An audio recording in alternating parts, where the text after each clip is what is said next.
Muy buenas noches, mis queridos participantes. Nuevamente disculpa por tantos inconvenientes, pero todo proceso tecnológico tiene sus ventajas y sus desventajas. Así que vamos a iniciar. Le damos la bienvenida a todo el grupo, a Anderson, a Mabel, a Marta, a Nancy, a Odelkis y a Yáscara. Vamos entonces ahora a iniciar con un pequeño repaso que vamos a tratar que sea breve porque el tiempo apremia y hemos perdido un poquitín de tiempo, pero bueno, lo importante es que estemos aquí, que estemos en el proceso y que terminemos con éxito esta asignatura del curso propedéutico de español, recordando que hoy estamos a 29 de enero del año 2016. Como parte del contenido de la asignatura, nosotros tenemos la sílaba. La sílaba la podemos ver como el conjunto de letras que se pronuncia con un solo golpe de voz en una palabra. Básicamente lo que vamos a ver de la sílaba en la tarde ya, en la noche de hoy, es un poco lo que es la estructura silábica. Tenemos que las sílabas están compuestas por vocales y consonantes, o consonantes y vocales. Por ejemplo, como pueden seguirme en la presentación, por ejemplo, la palabra mesa, que tiene dos sílabas, y estas dos sílabas ambas están compuestas por vocales y consonantes. ¿Me escuchan? ¿Me escuchan perfectamente? Si me escuchan perfectamente, me pueden contestar por el chat.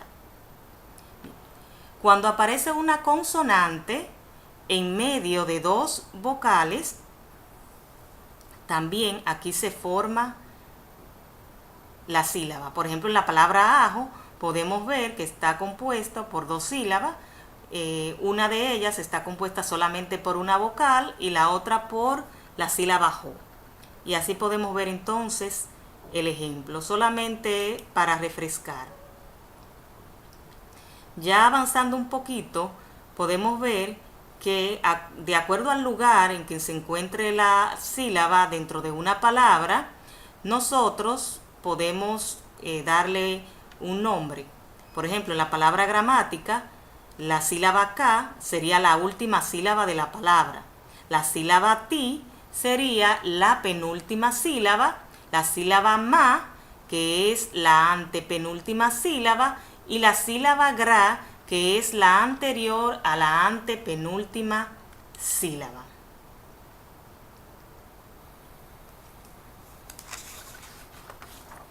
Bien. Otro de los temas que tenemos aquí en el curso propedéutico es la conformación del diptongo y la conformación del hiato. Lo primero que tenemos que tener en cuenta a la hora de nosotros determinar la conformación de un diptongo o de un hiato es cuáles son, las vocales abiertas o fuertes y cuáles son las vocales cerradas. Las vocales abiertas o fuertes tenemos la A, la E y la O. Y las vocales cerradas tenemos la I y la U. Podemos decir que son vocales cerradas o débiles, como le quieran, cualquiera de las dos es correcto. Bien, en ese sentido, viendo cuáles eran las vocales abiertas, la A, la E y la O, y las vocales cerradas, la I y la U, entonces pasamos a ver cómo se conforma el diptongo. Y el diptongo es la unión de una vocal fuerte o abierta, como la A, la E y la O, más la unión de una vocal débil, que sería la I o la U, o viceversa. Estas forman una sola sílaba. La unión de dos vocales débiles. Por ejemplo, tenemos la palabra cuaderno. Es importante recordar que el diptongo no se separa, porque cuando se unifican estas vocales, cuando nosotros la pronunciamos, nos vamos a dar cuenta que estas suenan unidas. Suenan como si fuesen hermanitas, estarían ahí las dos juntitas. Por ejemplo, la palabra cuaderno, fíjense, cuando nosotros pronunciamos la U con la A, es como que estas están una pegada de la otra, como melliza, cuaderno, no digo cuaderno, sino cuaderno. El diptongo se da cuando en una misma sílaba hay dos vocales consecutivas, como la que acabamos de ver, siendo una de ellas débil y la otra fuerte. Por ejemplo, en esta misma palabra cuaderno que vimos hace un momentito, la U es una sílaba débil o cerrada y la A, que es una sílaba abierta o fuerte. Según algunas reglas, en español existen 14 tipos de diptongo.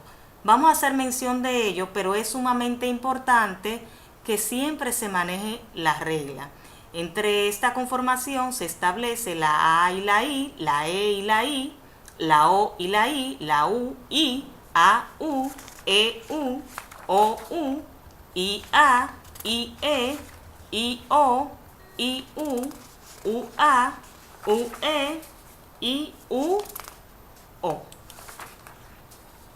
Pasamos inmediatamente a la conformación del hiato y a lo que es la acentuación del hiato también. El hiato se forma cuando dos vocales que pertenecen a sílabas distintas aparecen juntas en una palabra. De ahí es que sale un poco la forma popular de decir que hay un hiato por acentuación. Aquí tenemos algunos ejemplos como la palabra país, la palabra peleón y la palabra caoba. Por ejemplo, aquí en la palabra país, fíjense que cuando pronunciamos, siempre hay que pronunciar para poder determinar cuándo hay diptongo y cuándo hay hiato. Nosotros decimos país, no decimos país, sino país. Vamos a darle la bienvenida a Laura, que no me había percatado que estaba por ahí. Muy bien. Disculpen, que estoy pasando la asistencia. Bien, entonces el hiato formado por dos vocales abiertas, como la A, la E y la O, se acentúan según las reglas generales. Por ejemplo, la palabra caoba, la palabra héroe, la palabra león, la palabra peleón. Hiatos formados por una vocal abierta, A, E, O, y una cerrada, I, U, siempre llevan la tilde en la vocal cerrada. Por eso cuando decimos país, raíz, mío, son palabras que se le coloca la tilde a la vocal cerrada e inmediatamente a la hora de realizar la división silábica, entonces estas se dividen. Tenemos el hiato simple y el hiato acentual. El hiato simple, que es la combinación de vocales iguales, por ejemplo, la palabra Saavedra, dehesa y chita. Y la vocal abierta, que es vocales distintas, por ejemplo, teatro, meollo, héroe, pero las dos son abiertas. Y el hiato acentual, que la vocal abierta átona, vocal cerrada tónica, la vocal cerrada tónica o viceversa. Por ejemplo, tenemos la palabra saúco, la palabra Raúl y la palabra sabía y la palabra día. Por favor, a las personas que se van integrando, deseamos que mantengan su micrófono cerrado, a Marta, por favor, y a Anderson, porque así tenemos menos interferencia y también mayor nitidez en esta conversación. Puedes dejar la cámara, no pasa nada, al menos 5 pueden tener la cámara encendida y no pasa nada. Bien, pasamos inmediatamente al tema de el acento.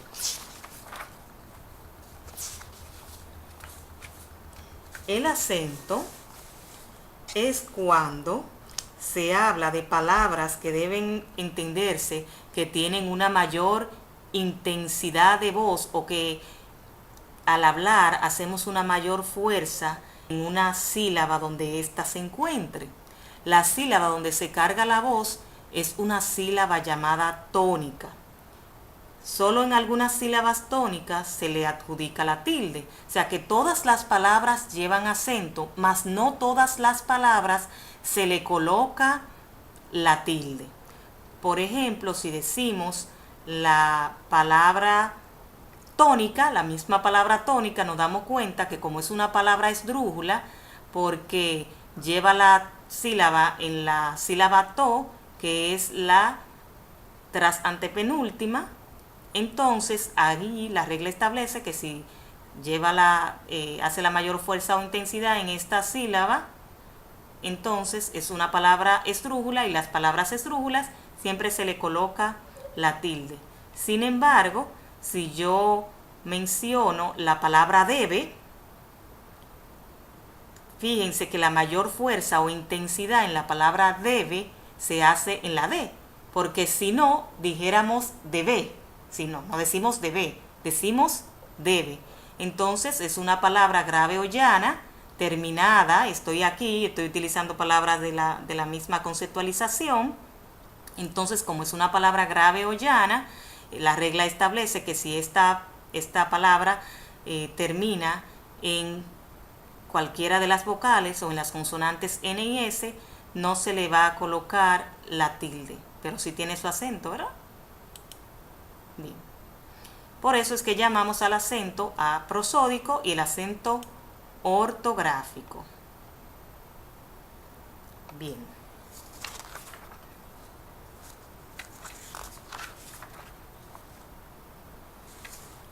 El acento, reiteramos, es la mayor fuerza o intensidad con que pronunciamos una sílaba en determinada palabra. Por ejemplo, está la palabra precoz, que hace la mayor fuerza o intensidad en la última sílaba, pero no se le coloca la tilde porque termina en consonante Z, como establece la regla, la palabra Sevilla y la palabra cámara. La tilde o acento ortográfico es aquella rayita inclinada que escribimos en algunas palabras para señalar donde ésta hace la mayor fuerza o intensidad. La sílaba tónica es la sílaba que se pronuncia más fuerte en una palabra. El resto de las sílabas entonces se llaman sílabas átonas. Según el lugar que ocupa la sílaba tónica, la palabra pueden ser agudas, llanas o esdrújulas. Aquí estamos viendo un pequeño esquema de lo que son las reglas generales de acentuación, donde aparecen las palabras agudas, las palabras llanas, las esdrújulas y las sobreesdrújulas. Las agudas llevan la tilde en la sílaba tónica, llevan la sílaba tónica en la última sílaba y llevan tilde cuando acaban en vocales o en consonantes N o S, como la palabra melón. Las llanas llevan la sílaba tónica en la penúltima sílaba y llevan la tilde cuando terminen en vocales, cuando no terminen, en vocales o en consonantes que no sean N o S, como la palabra lápiz. Y como mencioné hace un ratito, las esdrújulas siempre llevan sílaba tónica, al igual que las sobreesdrújulas. Bien, ya estamos en la parte final. Solo tener algunas reflexiones con el tema de ortografía. La mala ortografía es una enfermedad de transmisión textual. Dicen por ahí, protégete, porque cuando escribimos, cuando nos expresamos a través de la palabra escrita, esa es como la cara, la primera impresión que se tiene sobre nosotros. Entonces tenemos que tener bastante cuidado a la hora de escribir adecuadamente, sin faltas ortográficas. Si me gusta tu ortografía es porque me sugiere que sabes poner las cosas en su lugar, que puedo confiar en ti, porque quien respeta hasta la forma correcta de escribir una palabra, seguro sabrá respetar cosas más importantes en la vida.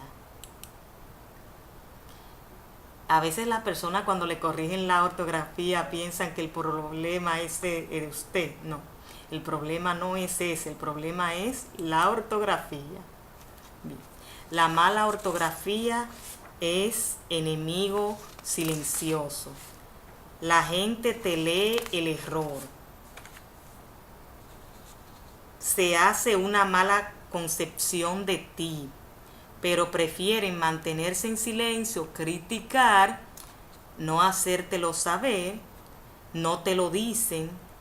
Y si no te lo dicen, si no se te corrigen, entonces seguirás cometiendo el mismo error una vez y otra vez. La ortografía no es una moda que cambie según las tendencias. Escribir bien es sinónimo de cultura y de educación. Y ustedes, mis queridos participantes, obviamente algunos que yo sé que ya son profesionales están haciendo una segunda carrera, los que no, que están aspirando a ser profesionales, tenemos que desde ahora pues cuidar mucho la ortografía, la redacción, el uso adecuado de los signos de puntuación. Obviamente, en un curso de reforzamiento de español, nosotros quizás no tengamos el espacio de tiempo para poder corregir cualquier situación que se haya traído de colación de tiempos anteriores que se pudieran tener algunos de ustedes. Sin embargo, sí podemos nosotros detectar cuáles son las situaciones para que ustedes mismos con su proceso de autoestudio vayan corrigiendo y obteniendo cada día más una mejor ortografía y una mejor redacción. Bien, jóvenes, es el momento que pueden hacer preguntas sobre la presentación o preguntas del curso en general. Tenemos unos 3-4 minutos aproximadamente. Pueden escribir las preguntas a través del chat.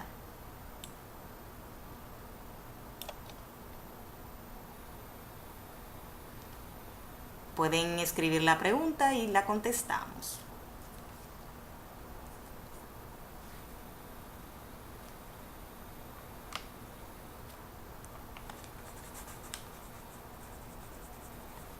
Bien. Reitero si hay alguna pregunta. Bien, me pregunta Nancy, ciertamente Nancy que me escribiste y me parece que no te contesté, pero sí que vi que me escribiste, sobre la tarea que habla del plural que no tiene acceso. ¿Esa es la tarea número qué, Nancy? Bien, creo que si hay alguna situación con alguno de los links, entonces estuve rectificando y actualizando algunos. Entiendo, bueno, creo que lo que actualicé tienen que ver con lo de los signos de puntuación. Tendría entonces que entrar a la plataforma y verificar esa. Pero escuchen algo. No hay ninguna situación cuando se dé algún errorcito, que los cuestionarios que a veces nos reconocen. Recuerden que esto es una plataforma virtual.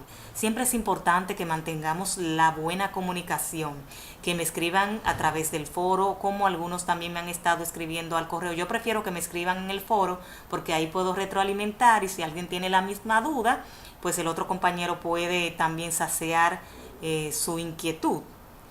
Y me preguntan respecto al examen. Sí. No, el examen cuando se le convoca en un horario tiene que ser en ese horario, no es en el transcurso del día, porque hay un jurado asignado, hay unas aulas asignadas y tienen entonces que sacar su espacio en el día y el horario convocado para tomar la prueba, porque ese es un proceso muy riguroso, muy importante y que la universidad le tiene mucho cuidado. ¿Alguna otra pregunta?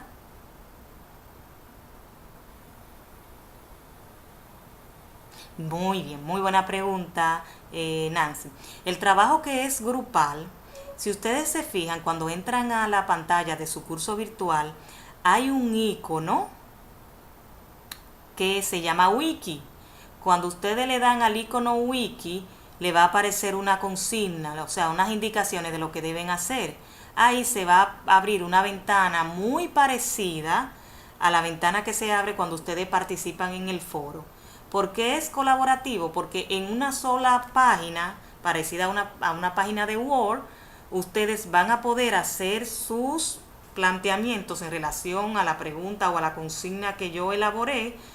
Ustedes van a poder corregir a su compañero, podrán aportar ahí mismo para completar cualquier idea que su compañero haya escrito, pueden aportar lo suyo y entonces al final va a quedar un documento que lo vamos a construir, que lo vamos a hacer entre todos. Por eso es que es un trabajo colaborativo. Perfecto, Belkis. ¿Se entendió? También en la plataforma hay un pequeño tutorial que les explica cómo ustedes pueden entrar a las actividades, que en caso de que haya alguna duda, si un momentito sacan, ven el videíto y le va a servir bastante. Muy bien. Mabel dice, ¿y cómo hacemos si tenemos 2 exámenes a la misma hora? Lo que pasa no es que le van a dar los exámenes, Mabel, a la misma hora, sino que tienen una convocatoria de 9 de la mañana a 1 de la tarde. Va a estar tu jurado ahí, si tiene 2 o 3 exámenes, va a tener todos sus exámenes, te va a dar un examen, desde que tú termines, si no deseas ir al baño o algo, tú puedes tomar el otro examen y así sucesivamente. No es que te van a dar 3 exámenes en 2 horas, sino que va a estar la mañana completa, pero es importante que dispongan del tiempo para que llenen despacio su examen. ¿Alguna otra pregunta?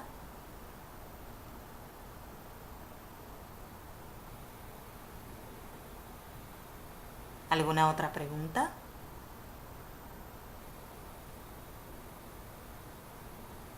Sí, sabemos que el horario de la mañana es quizás un poquito difícil, pero recuerden que ustedes tienen una duración de 2 meses. O sea, tienen una duración de 2 meses en la asignatura y es importante que ustedes hagan los ajustes del lugar porque es solo cada 2 meses. Si alguien tiene alguna situación, entonces se comunica, en el caso de ustedes que están en el primer cuatrimestre, con el departamento de ciclo básico y ellos le pueden dar mayores orientaciones. ¿Alguna otra pregunta? Es muy importante que hagan los ajustes necesarios para que tomen la prueba el día que le corresponde, porque los procesos de tomar pruebas fuera de fecha son un poquito tediosos y en cualquier situación entonces pudiéramos quizás no completar el examen y ustedes saben que eso afectaría su índice académico si no toman el examen porque tiene un valor de 50 puntos. Bien, ¿alguna otra pregunta?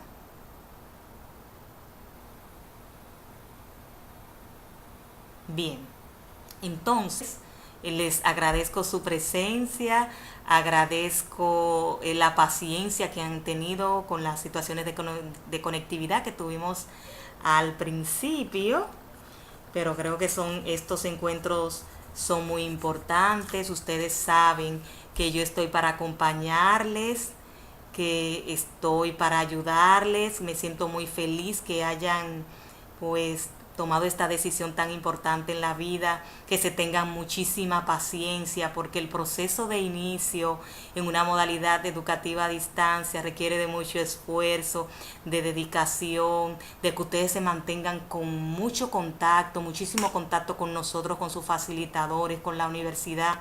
No duden en escribirnos cualquier tipo de situación. Ustedes saben que estamos sumamente atentos a ustedes. No tiren la toalla, estamos aquí para ayudarles, así que les deseo que pasen un muy feliz resto de la noche. Seguimos trabajando en la plataforma. Les dejo porque tengo un encuentro con otro grupo en un momentito. Ha sido un placer.